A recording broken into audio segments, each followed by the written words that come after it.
How surveys are conducted and analyzed and interpreted in the real world is the other topic.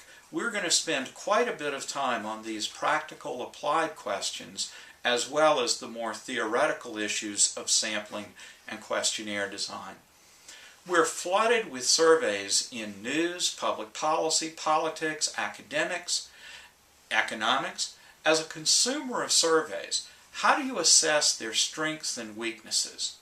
As an interpreter of surveys for others, as say a journalist, an academic, a policy professional, a campaign consultant, how do you convey the conclusions that a survey supports? And how do you simultaneously present the limitations of those results?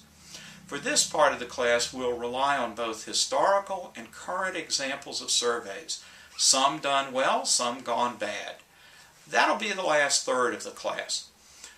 I should say, when I'm talking about these thirds, I plan to mix these topics throughout the 3 weeks. So we're not going to focus only on sampling for 3 weeks and only on questionnaire design.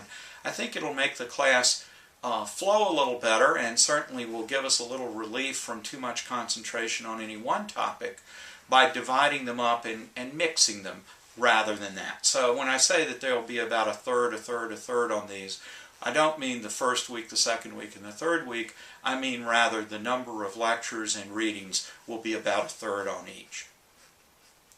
Let's talk a little bit about what you need to do and what you should expect for the class. There will be lectures and readings. There will be participation in online discussions, some quizzes, and a short final paper. The online discussions may be one of the best things to do. We will use those to talk about ongoing real-world issues and discussions and surveys. And we'll do that through Learn at UW's discussion option or forum sections. Now, because it's a 3-week class, we have to compress a 15-week semester into just 15 days of class. That's not an easy task. It's going to require quite a lot of daily effort on your part, and for that matter, my part. Each day of class will include 2 lectures of about 50 minutes each, just as they would if we were doing a regular term semester and I was teaching this class on, say, Monday and Wednesday for 50 minutes each, and then we had a discussion section. The good news is that you can obviously watch these online, and so you can watch or listen when you wish rather than with a fixed daily schedule. The bad news, it'll be all too easy to skip a day or two and then fall behind.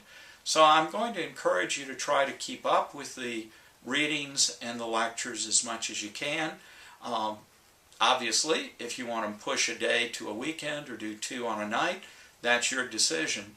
But I just want to encourage you that there's quite a bit here. You don't want to fall too far behind.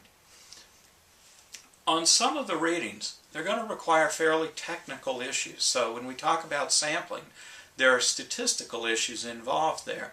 Even when we talk about questionnaire construction, wording, and the psychology of the survey response, there's some fairly sophisticated psychological reasoning and theories there.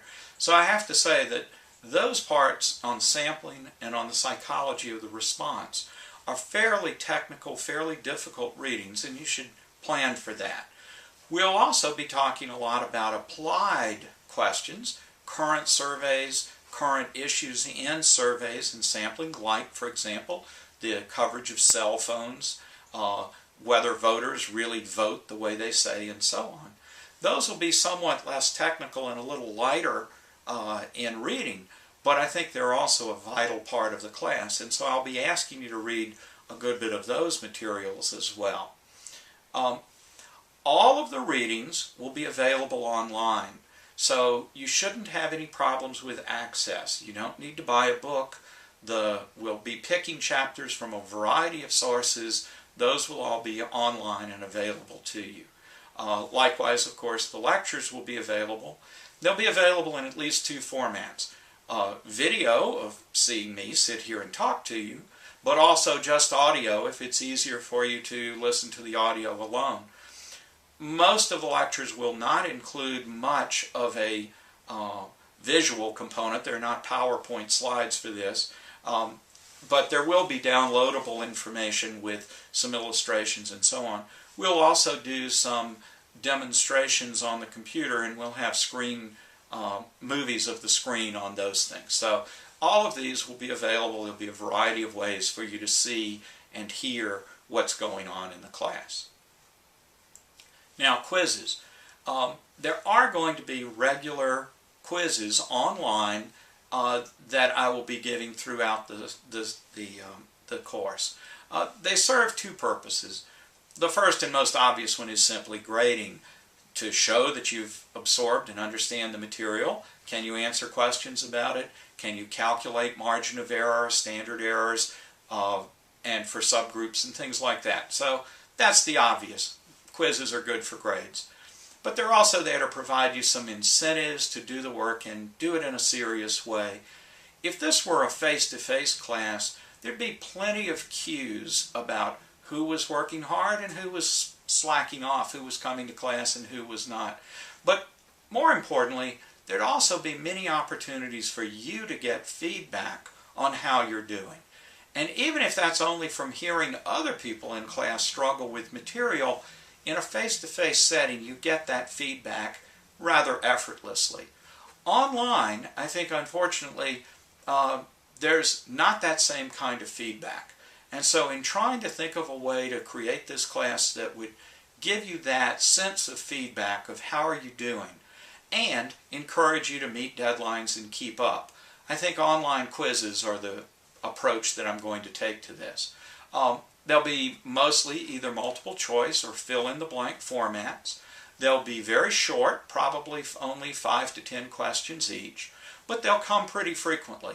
If not exactly every day, they'll certainly come following most lectures and most reading assignments.